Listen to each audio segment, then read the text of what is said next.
significa a expressão Talmud? O que quer dizer Talmud? Talmud quer dizer discípulo, aprendiz. Era uma terminologia hebraica utilizada pelos rabinos, não é? Para aqueles que o acompanhavam.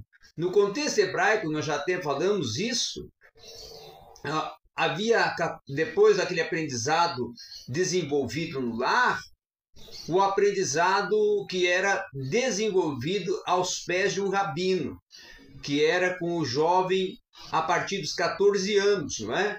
E então, com isto, nós vamos ter surgindo a expressão Talmud, que era como os rabinos chamavam esses jovens que eram seus aprendizes.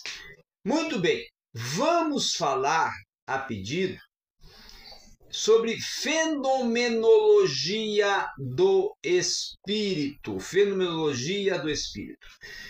Muito bem, quando tratamos desta magnífica obra do Friedrich Hegel, né?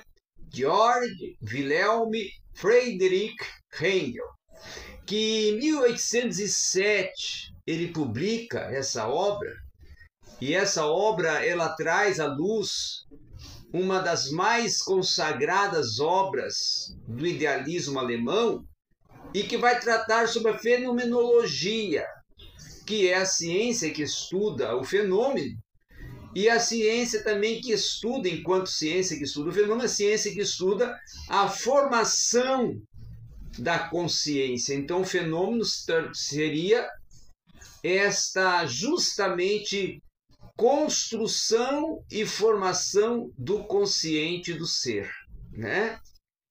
Então, rememorarmos e falarmos sobre esse livro é estar falando de uma obra que já completa 200 anos ou mais, não é? 1807, muito mais. Podemos colocar aí já quase 300 anos, ou indo para 400, né?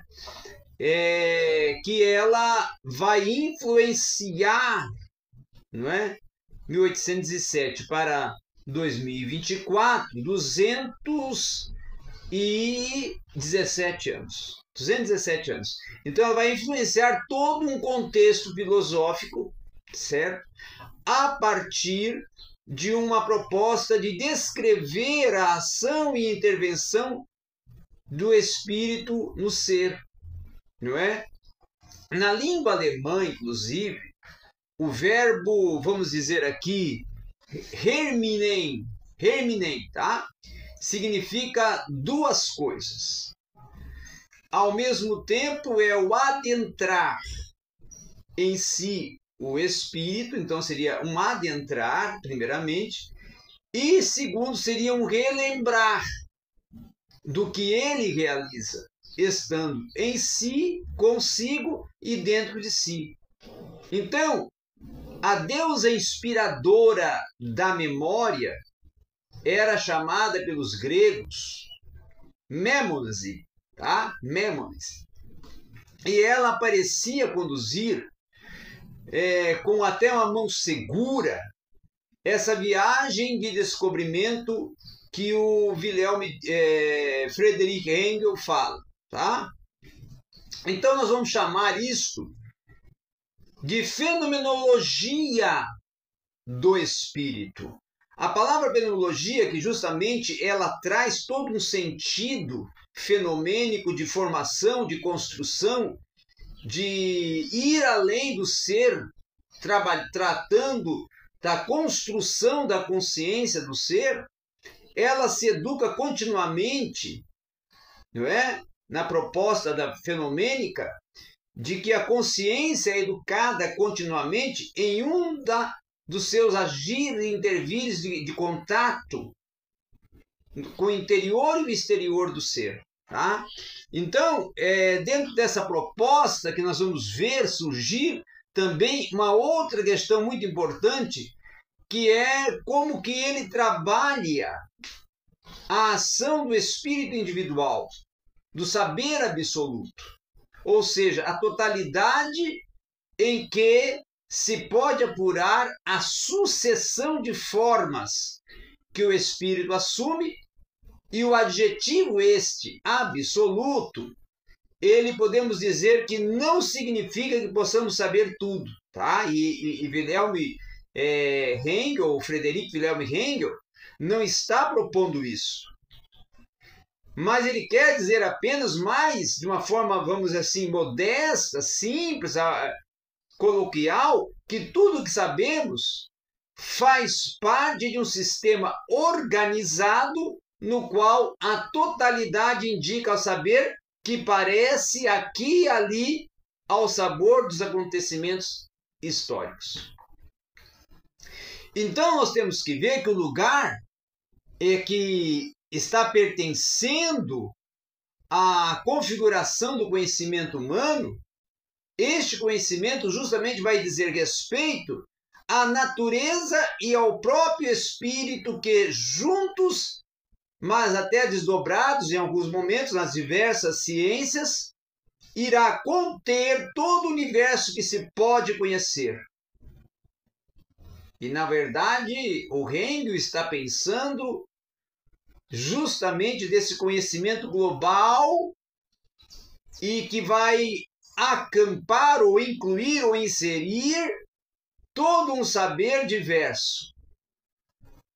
Ou seja, todos os caminhos que levam ao saber. E a ação humana, por sua vez, vai encontrar-se nesse saber absoluto um fundamento para até mesmo lhe justificar ou justificar esse saber absoluto, tá? E aí nós vamos ver também que essa obra ela vai trazer uma confluência desses saberes que vão se sustentar uns aos outros e, antes de tudo, uma relação, né, necessária entre saber das coisas, ter aquele conhecimento empírico, que não posso até saber dizer ou até propor que esse não venha a ser um saber, vamos assim, prático, experiencial, de conhecer o mundo, de conhecer o ambiente, mas também um conhecimento refletido da minha consciência, que é sobre um momento da formação do espírito que nunca parece acabado, nunca parece formado em todo o seu âmbito, porque tudo é um processo, é um movimento que vai surgir para logo até desaparecer numa gênese perpétua que nunca irá terminar.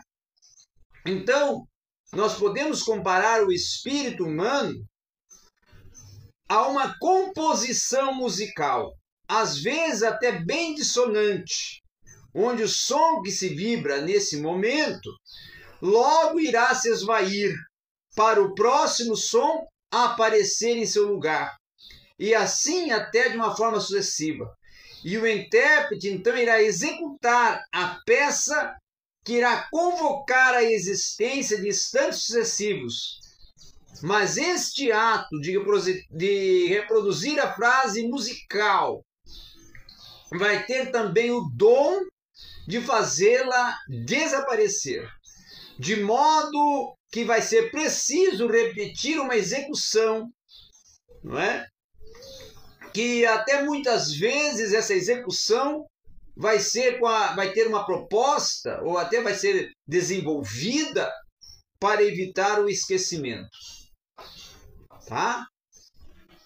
E aí nós temos também que ver que o Hengel ele está trazendo para nós todo o entendimento de uma circunstância e uma situação, de uma, vamos dizer assim, necessidade de vir a permanecer nesse buscar da ampliação da consciência a partir de o espírito não conhecer o limite. Sempre vai querer tudo, sempre vai querer descobrir mais, mas é preciso aprender aí a escolher, a mensurar, a descobrir o que é significativo. E dentro dessas contingências que vão se oferecer, aquelas que conduzam realmente a algo que é considerado essencial e que venha a trazer a promessa de uma necessidade até da qual não se pode abrir a mão, aí essa necessidade principal do espírito é conhecer-se a si mesmo e se tornar transparente para si. Ao iniciar esse processo de conhecimento, ele se dá conta até, porém, do desejo de perdurar que o saber suscita e, deste modo, acaba até por descobrir a pulsão infinita que o impele para a eternidade. Então, essa pulsão, ela age como um negativo, tá? Sempre com a proposta de reivindicar o que lhe falta. É como se viesse a desenvolver um poder negativo, que é um poder instigador, que leva o ser a nunca se satisfazer com o que conhece e sempre buscar conhecer mais. Então, a visão até de Engel, nesse aspecto, é que o espírito provoca o ser a nunca ficar satisfeito com o que conquistou. E aí a pergunta que quem sabe você já está brotando, Vinícius, seria: e o que é esse espírito? Esse espírito é justamente a consciência. Esse espírito é justamente a mente, é o cognitivo, é o entendimento, é o intelecto. É nesse sentido que Engel está utilizando o termo espírito, né? No alemão Geist, né? E aí, sem deixar até de reconhecer a importância das ciências naturais, Engel quer remediar assim a carência que o homem tem de si mesmo, tá?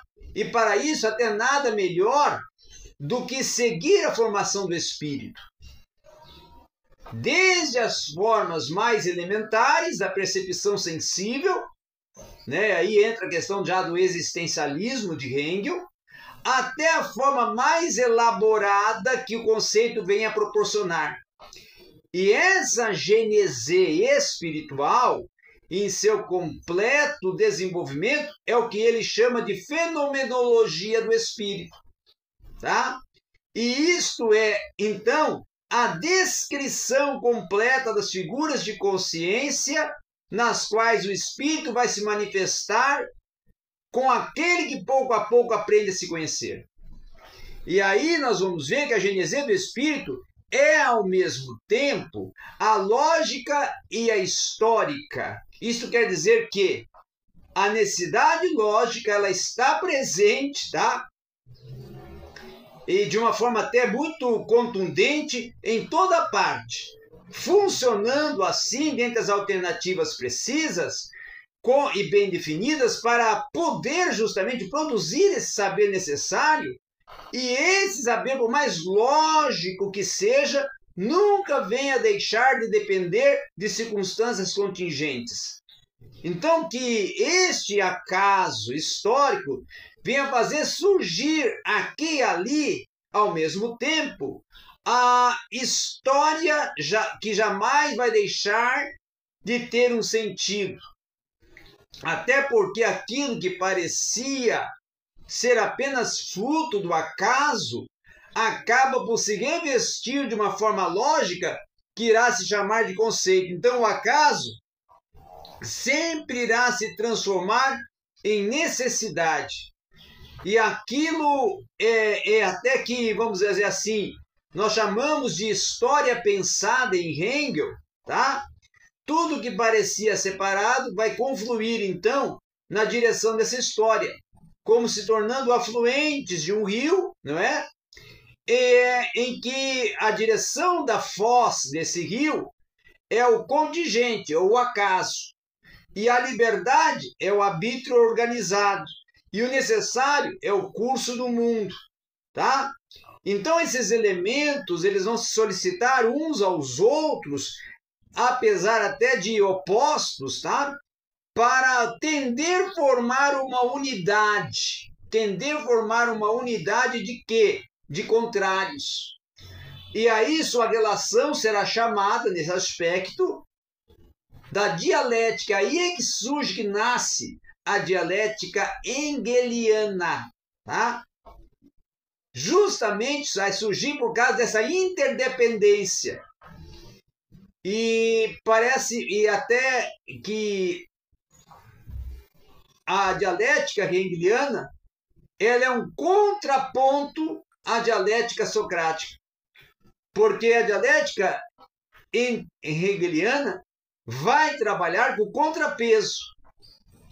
Tá? Então, ela é uma ruptura com a proposta da dialética do mundo antigo para uma dialética do mundo moderno, para uma dialética que vai trazer novas possibilidades de contrapropostas que vão surgir para compor uma nova percepção do que está sendo proposto. E aí, essa resignificação proposta por Hegel, nessa fenomenologia de Hegel, vai ser oportuno até nós pensarmos o ponto de vista histórico. Porque nela a história do Ocidente é pensada na fenomenologia do Espírito. A história do Ocidente é trabalhada. E é trabalhada até o ponto máximo de uma ruptura, em que o mundo antigo, tá? E o nascimento da modernidade, até na qual, vamos dizer assim, nós vamos nos encontrar, porque hoje vivemos uma modernidade líquida, né? Isso vai explicar de uma forma até o porquê que essa obra de Hegel apresenta até hoje uma originalidade, um vigor e até vamos poder colocar aqui um papel significativo na formação de um indexador matricial das alternativas espirituais que se oferecem ao mundo herdado por nós. Tá? E aí ainda nós vamos ter, no anúncio que está proposto, de um desenvolvimento da fenomenologia do Espírito, ou de trazer um entendimento, uma interpretação da fenomenologia do Espírito, é justamente nós vermos também que Hegel está se empenhando e se empenha em examinar as diversas formas que o Espírito assume em seu caminho rumo à totalidade que ele aspira a ser. Quem aspira a ser? O consciente, o ser, o intelecto, a capacidade de descobertas, não é? E aí segue as estações do caminho que vão se deter ao pacientemente descobrir de cada um elemento de saber dentro de cada caminho, dentro de cada oportunidade, dentro de cada descoberta. Então nós vamos ver que vão surgir assim duas escrituras, duas partes. Estando a primeira empenhada em descrever os experimentos que a consciência primitiva realiza, tá? E esse modo a facilitar nossa recordação, ao passo que a segunda já é escrita para nós, leitores, que nós vamos julgar muito até mais sábios e muito mais até oportunos dentro desse processo histórico proposto por Hegel, tá? E uma outra questão também, que aí é nós virmos a compreender que, acompanhando esse curso e percurso da consciência, nós iremos descobrir, enquanto acompanhantes dessa obra, uma consciência e uma autoconsciência da razão observante e até da razão que podemos dizer ética do ser, e de um espírito que é educado, formado em uma consciência moral que finalmente é também religiosa e em todo o tempo ela é também pautada em padrões que possibilitam uma condição de que ela venha aparecer como uma ciência impulsionadora de uma formação integral do ser. Então, é a partir desse saber absoluto, é a partir dessa busca pela descoberta, pela busca do parecer e alcançar a natureza tanto humana como divina, tanto a singular como a plural, tanto a finita como a infinita, que Hegel vai trabalhando também, desenvolvendo uma filosofia da religião dentro da obra Fenomenologia do Espírito. Tá? Então essa mais ou menos seria a proposta geral para nós podermos interpretar e compreender o que está propondo Hegel nessa obra singular Fenomenologia do Espírito.